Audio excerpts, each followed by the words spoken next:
when we give these partial messages or when we shoot off a text in hurt, we're not taking the time to stop and think about what's happening with us. Why am I hurt right now?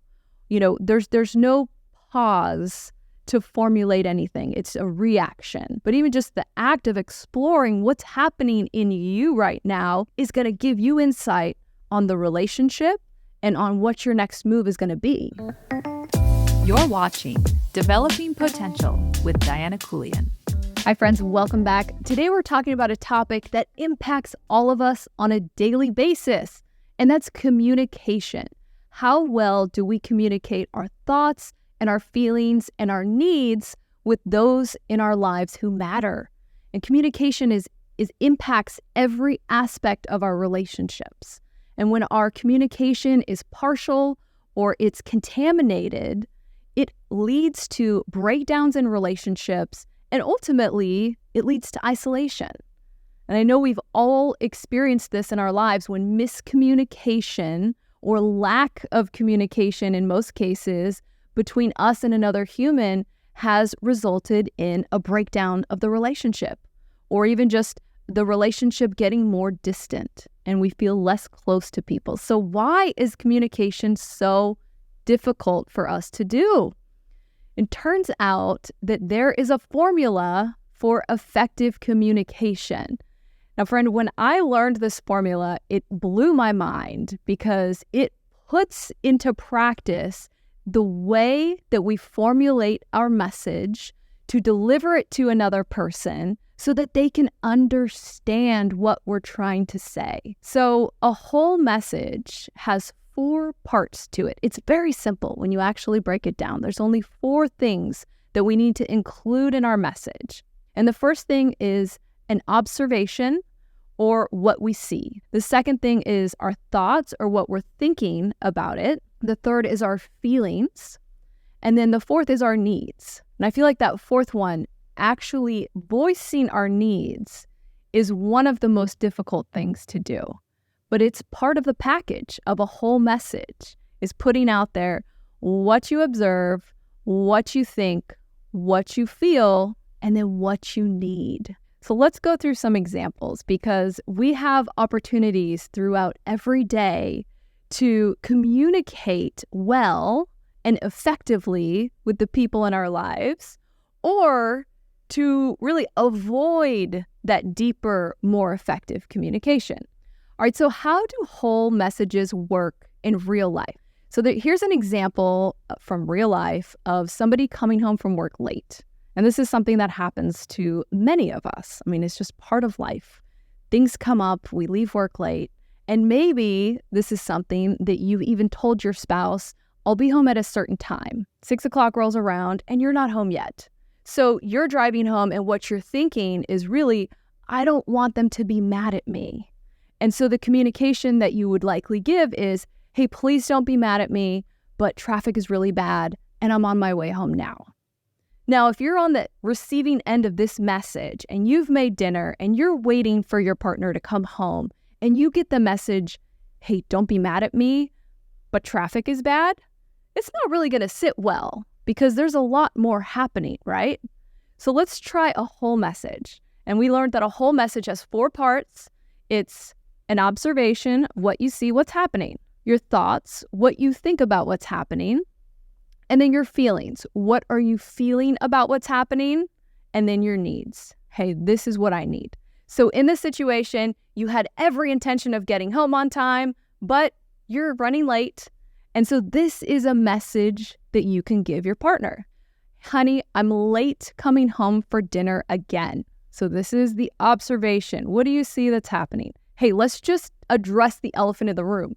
I'm coming home late again, right? So just that already for the other person is like, okay, they're acknowledging what's happening. I'm coming home late again, and I don't want to keep disappointing you. So now you're acknowledging what you think about the situation, right? You're addressing this thought that you have, whereas in the previous scenario, you just said, hey, don't be mad at me. There's a lot of traffic. So now you're saying, hey, I'm coming home late again. I don't want to keep disappointing you. Now we're going to move into the feeling. I feel guilty and frustrated with myself.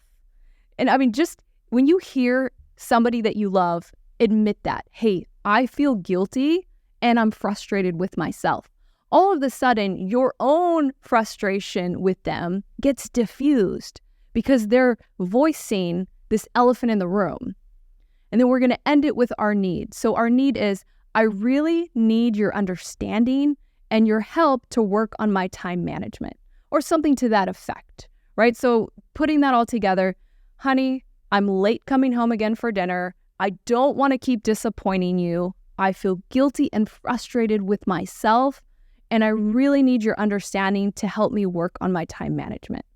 What a different delivery and what a different impact that whole message will have on your partner versus, hey, honey, don't be mad, but traffic is horrible. Think about the difference that makes, right? You're fully understanding the picture of they're acknowledging that they're late, and they're acknowledging that they don't want to be doing this to you and that they feel bad about it and that they want to work on it. So let's do another example of how we use these whole messages. So going back to what's the 4 parts of a whole message, it's what's happening, you're observing what you see, you're saying what you think about it, you're articulating, what is my take on what I see happening? You're explaining how you feel, which really first requires that you think about how do you feel, right? You have to figure out, what am I thinking in this situation? What am I feeling about this? And then the 4th is, what do you need? What do you need from the other person? Or what do you need to explain to the other person? Because there's always a need attached to a message like this. Okay, so another example would be let's say you have a friend and they continue to cancel on you. You make plans to go out to lunch or to the movies, and this friend who you really care about continues to cancel your plans. Now, most of us in this situation, we kind of shrink away from having the uncomfortable conversation about what's really going on. How do we really feel about it? And instead, we might say something that's a little passive aggressive, right? So you might say something like, oh, it sounds like you have more important things to do. Something that kind of lets them know, I'm a little bit hurt about this, but I'm not going to really stick my neck out there and ask you to have a deeper conversation. So this is super common to you're feeling hurt by something that someone else in your life is doing, but your way of addressing it rather than putting together a whole message is to say something a little flippant or a little passive aggressive, not really knowing how it's going to land. But usually when something is said to us passive aggressively, it doesn't land well, right? We're going to take it. We've got our own stuff going on. We're going to take it in a negative way. And you can see how this is what would be called a contaminated message, because we're saying it with hurt, right? Sounds like you have some more important things to do than hang out with me.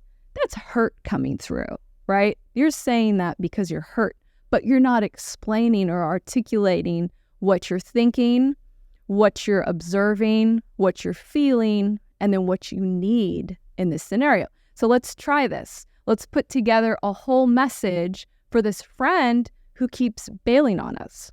Could go something like this. This is the 3rd time that you've canceled lunch with me. That's my observation. That's what I see happening. I wonder if there's a deeper reason for this.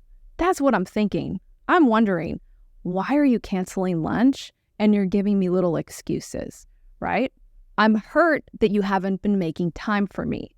And this is the real heart of the issue. When we're going to fire off a passive-aggressive message to someone because they're hurting me, what we're really avoiding saying is, hey, I'm hurt. I'm hurt that you're canceling on me. I'm hurt that it seems like there's other priorities in your life that continuously get put in front of me. And then the 4th part is, our friendship is important to me and I need to know how you feel.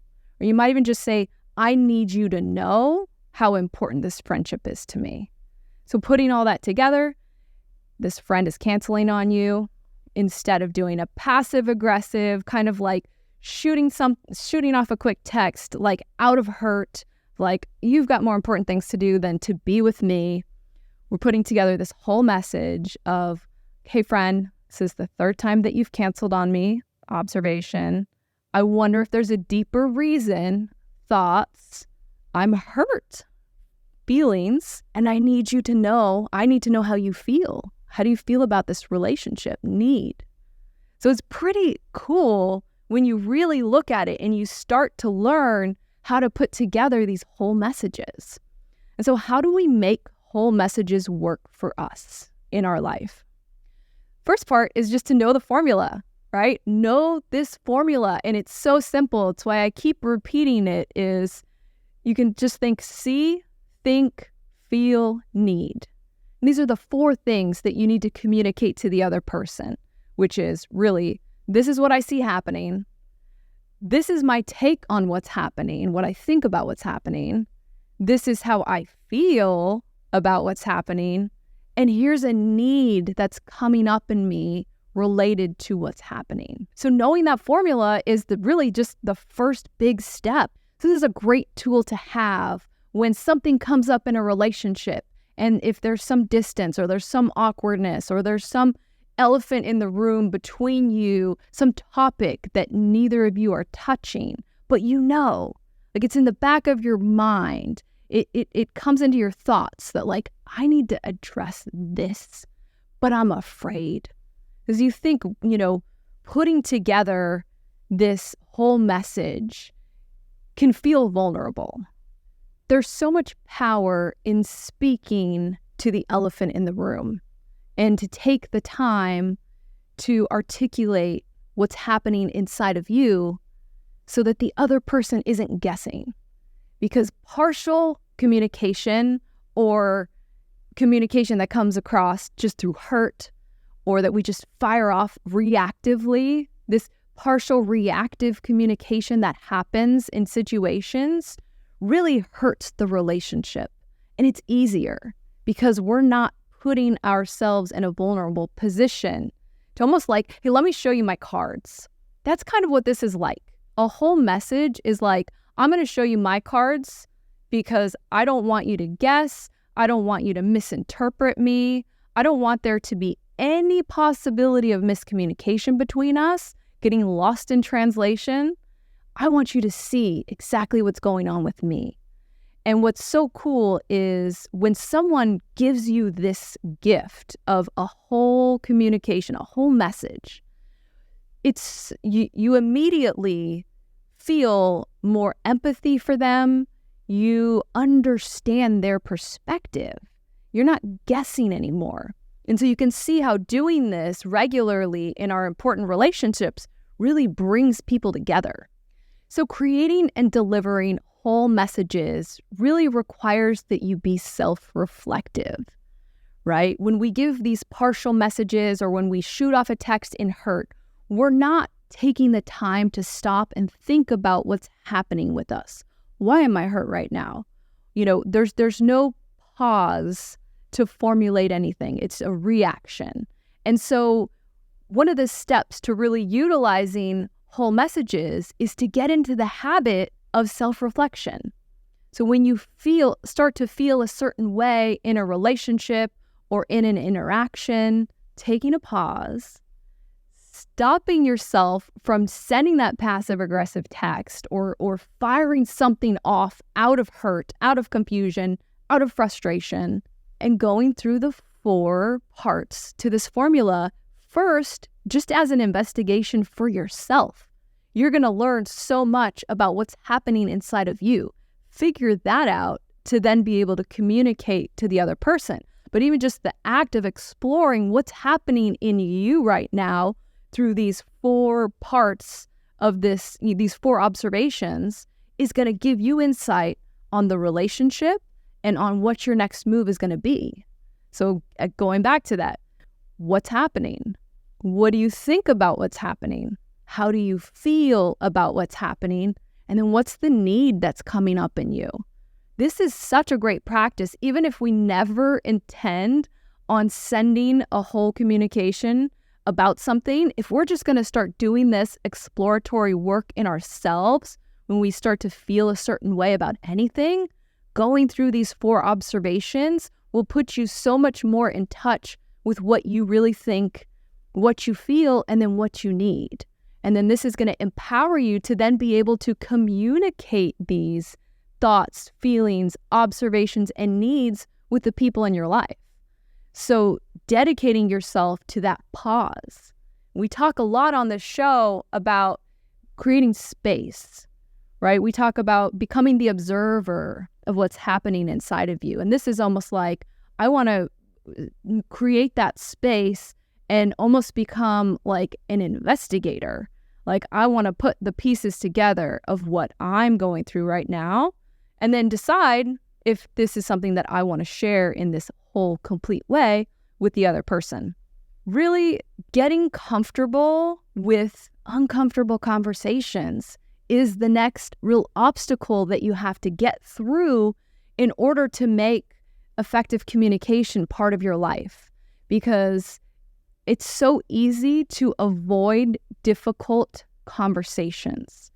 Going back to the example of you've got a friend who keeps canceling on you, and it's a difficult thing. It's a vulnerable thing to say, hey, like, I wonder why. Is there a deeper reason that you keep not making time for me? And then to say, our friendship's important to me and I need to know how you feel. Like, these are vulnerable things to say.